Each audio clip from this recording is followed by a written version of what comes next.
a life and business enrichment strategist. So I told you ladies earlier and gentlemen earlier that I help women identify and demolish barriers in their life and business that are preventing them from flourishing and prospering.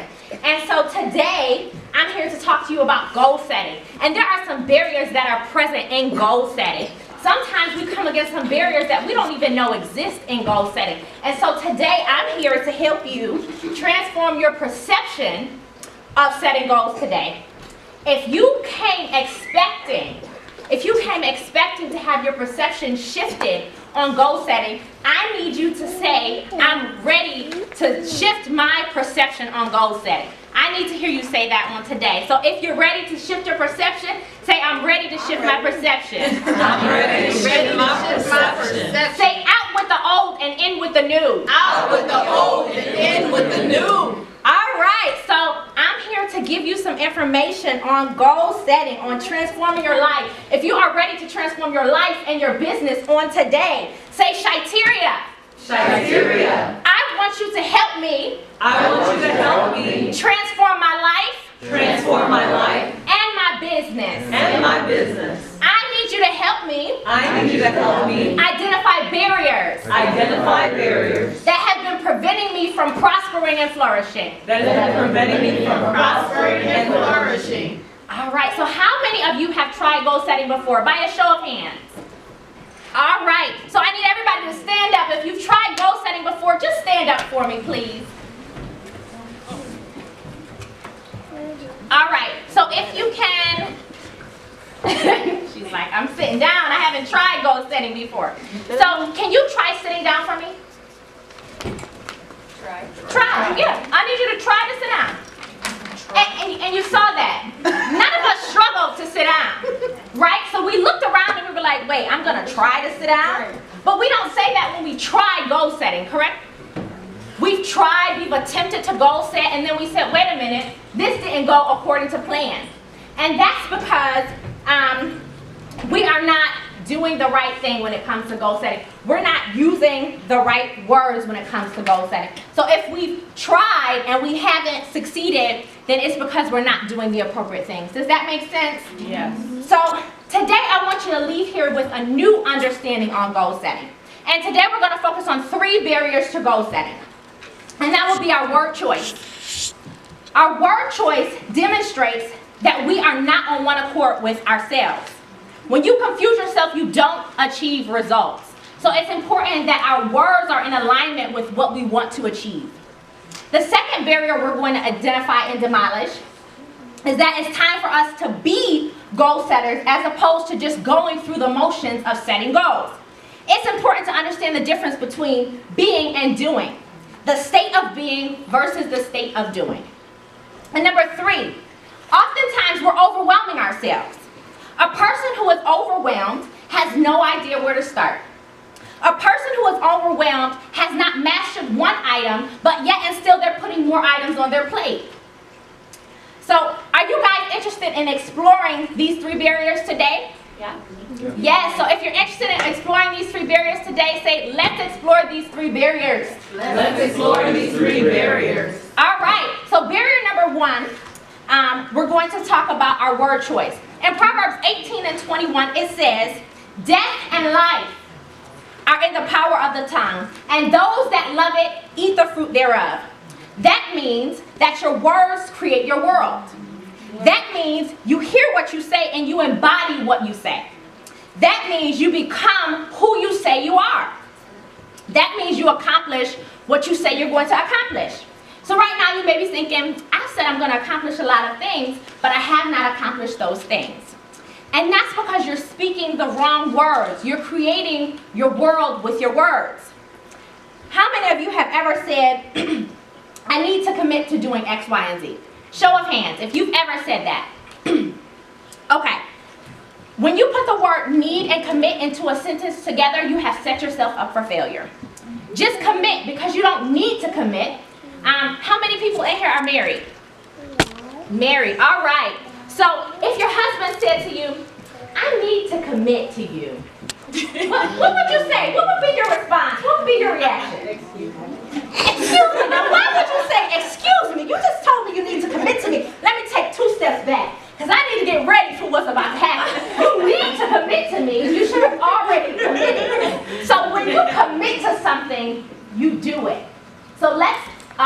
declare and decree today that we're no longer going to say we need to commit to something. So let's do that right now in this moment.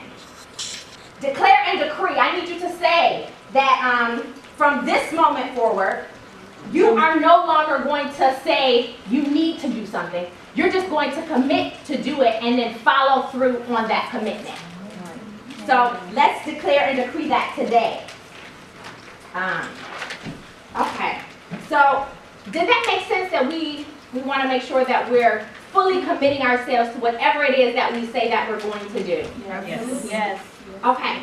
Stop dating your goals. How many of you are dating your goals? You're dating your goals? How can you tell the difference between when you date a goal and when you're actually committed to a goal? For those of us who are married, we know what it was like out there dating before we met that person who we were married to. There was a difference between the two, correct? You weren't serious. You were 1 foot in, 1 foot out. You were playing double dutch. You weren't fully in. But when you committed to the marriage, you made a decision. You killed off all of our other options. You said that on this day, when you stood between God and the congregation or whoever you were married before, you made a decision that on this day, that no matter what happens, this is going to work. That was a decision you made, correct? Right. For those of us who aren't married, you're like, I can't relate to that. I don't know what you're talking about. How many of you have ever had a job before? Okay, so we've had a job before. How would we feel if after we've worked, the employer said, I need to commit to paying you. You work all week, but now you need to commit to pay me? No. When they hired you, they made a commitment to pay you in that moment. And so going forward, you have to commit to your goals because you are the only person who's going to work as hard for you as you will. Don't spend your time working harder for someone else than you do for yourself. Don't spend your time going for someone else's goals and you're not accomplishing your own. That's so important. So our second barrier is it's time to become a goal setter as opposed to doing. So being versus doing, let's understand that dynamic. State of being is the nature or essence of a person. Doing is the activity that they participate in. Character is the mental or moral qualities distinctive to an individual. So the state of being is operating with purpose on purpose. How many of you feel like you're operating in your purpose in this moment? All right. So we feel like we're operating in our purpose in this moment. For those of you who don't feel like you're operating with purpose on purpose, what's holding you back? And that's a serious question. What are the barriers that are preventing you from being all that God has called you to be? What is preventing you from walking with purpose, on purpose, from living out what God has called you to live? Some of you may be thinking to yourself, if you live life on purpose, with purpose, can you live life accidentally? You can. So if you go wherever the wind blows you, you're living life accidentally. You're living life without a goal set in mind. You're living life without a direction. See, what goal setting does for you is it's your roadmap to get you from point A to point B. What Shiyterea said earlier was, if you have already accomplished, if you're at that big day, if you're at that big vision, then you're not dreaming big enough. And so what I want to add onto that is to say, you need to grow into your vision. You don't want to create a vision that's so small that you're already in it. You want a vision so large that when people hear you say your vision, they look at you like, really? That's what you're going to accomplish? That's what you said you're going to do? Latoya said, I want to own a castle. Yeah. Looked at her and we was like, castle? Really? Where did you get this castle from? That's a big dream. One of her dreams was to feed an entire African nation. And that's a beautiful dream. We need to dream dreams that big. We need to have goals and aspirations that big. So if your aspirations are so small that you're already living and operating in that, I challenge you to dream bigger. I challenge you to push past what's blocking you. You have to identify those barriers that are keeping you from being all that God has called you to be. Because when you live life with purpose, on purpose, you can just be. The state of being, the essence of who you are, operating in your purpose, operating in who God has called you to be.